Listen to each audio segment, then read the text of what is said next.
விடவே மாட்டேன். சொன்னதெல்லாம் நீங்க செய்யும் வர உங்க சமூகத்தை விட மாட்டேன்.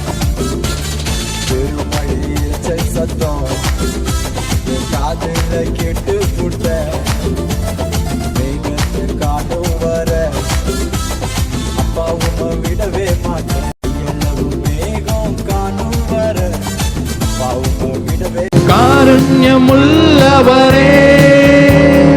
கரப்பட்டி நடத்திடுவே.